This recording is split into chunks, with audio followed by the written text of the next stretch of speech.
Il a cliqué. Il a cliqué. T'as cliqué hein. Bah bravo mon Ray, ça va, tu te sens mieux? Parce qu'en fait tu vas te sentir un peu con maintenant. Parce qu'en fait j'ai quasiment rien touché avec YouTube. Et j'ai jamais dépensé l'argent que j'ai gagné. Par ailleurs, par respect, je n'ai pas monétisé cette vidéo. Voilà, ça c'est dit. Alors le but de cette vidéo, ce n'est pas de faire « Salut, j'ai de l'argent et je contribue à la société ». Cette vidéo, je l'ai faite pour essayer de démanteler un peu les clichés sur les youtubeurs. Oh oui, tu gagnes de l'argent. Et simplement pour répondre aux gens curieux qui veulent savoir combien est-ce que je gagne et comment est-ce que YouTube ça marche pour moi. Bon allez, let's go, on va sortir mes deux joyaux. Au fait, bonjour.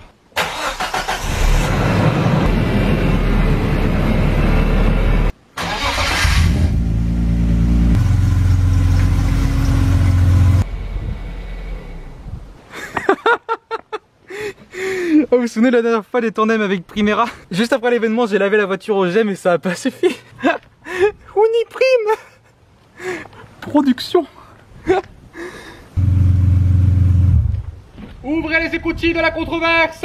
Si des fois vous vous demandez, cet argent là, c'est pas du tout du vrai. C'est des bons vieux trucs en papier que j'ai pris des heures à découper. Allez, soit allons directement au cœur du sujet, en l'occurrence, combien est-ce que je gagne? Donc depuis avril 2018, c'est à partir du moment en fait auquel j'ai commencé à monétiser ma chaîne. Tout ce qui était avant c'était pas monétisé et ça l'est toujours pas. À partir d'avril 2018 jusqu'à aujourd'hui, donc aujourd'hui 59 000 abonnés au moment où je parle. Donc en 7 mois sur la chaîne, sur ces 7 mois j'ai fait plusieurs millions de vues. Mais en gros, pendant ces 7 mois, en tout, j'ai gagné 790 €. Pour être précis, 791 € et 7 centimes. 791 € et 7 centimes. Et c'est vraiment mon compte. Ce qui fait une moyenne de 113 € par mois. Et puisque je sors à peu près 4 vidéos par mois, ça fait une moyenne de 28 € par vidéo. En sachant que cet argent vient exclusivement des revenus pub. Je n'ai jamais fait un seul placement produit sur ma chaîne. Tous les liens que vous voyez en description, c'est des liens pour vous aider simplement. Cet argent, il y a des taxes dessus, il y a plein de trucs, il y a au moins 20-30% qui partent. Voilà. Donc vous allez me dire, mais c'est super! Ça fait un bon gros paquet d'argent de poche. Et je suis d'accord. C'est super de pouvoir tirer de l'argent de sa passion, mais ça n'a aucunement remboursé tout ce que j'ai acheté pour ma E36, l'achat de ma S13 et tous les frais divers liés à ma chaîne. Et à l'heure actuelle, je ne pourrais pas du tout vivre de ma chaîne. Je suis à total déficit.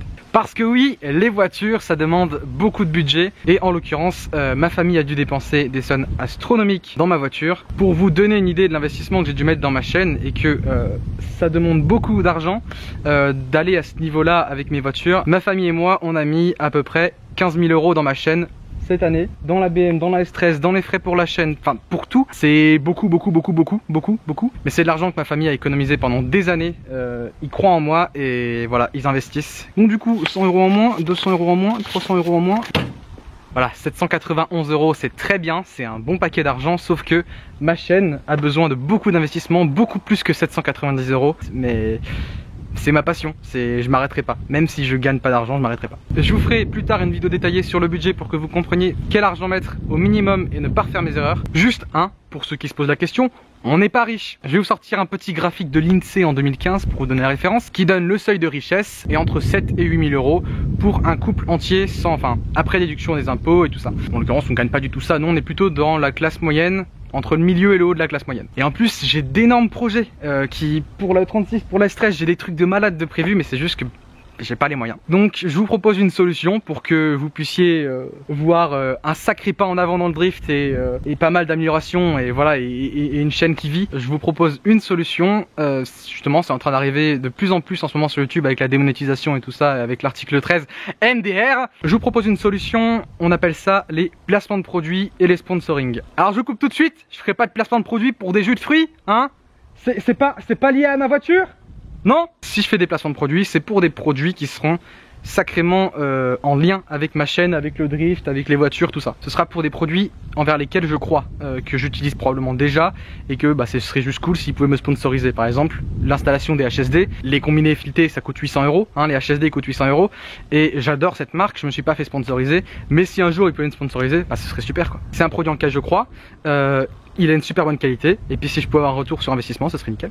Que je puisse en vivre un jour et sortir peut-être plus de contenu, plus souvent. Voilà, de ce que j'ai compris avec les placements de produits et les sponsoring, ça devrait peut-être me donner, allez, 10 fois plus d'argent que le revenu pub. J'ai fait mes recherches, je suis pas très sûr de mes chiffres. Pour un gros truc, normalement, de ce que j'ai compris, ce serait dans les alentours de 10 fois ça. Et bon voilà quoi, j'espère qu'avec les placements de produits, les sponsoring et les revenus pub, ça pourra financer tous les projets que j'ai et que ça pourra leur donner vie. Dites-moi ce que vous en pensez sur les placements de produits, si vous trouvez que c'est chiant ou pas. En l'occurrence, il y a de plus en plus de gens, de grands youtubeurs qui songent au placement de produits, comme JDG, Miskin. Et puis voilà quoi, c'est pas une mauvaise chose. Je veux dire, quand ça peut faire vivre une chaîne, c'est win-win. Pour vous donner un exemple, les gens qui ramassent des millions d'euros pour faire des projets énormes, comme la Redbox. Voilà, c'était une vidéo un petit peu plus courte que d'habitude. C'était en gros une update financière pour vous donner une idée de ce qui se passe, de comment ça marche. Vous avez maintenant une meilleure idée de combien est-ce que les petits et moyens youtubeurs comme moi gagnent. Faut vraiment arrêter de penser que tous les gens sur YouTube gagnent une masse de fric phénoménale, c'est faux. Il y a beaucoup de facteurs. On a toujours sorti l'argent pour mes voitures sans faire appel à YouTube. Parce que du coup j'ai jamais dépensé l'argent YouTube. Sur ce, la puissance appartient à tous. Salut!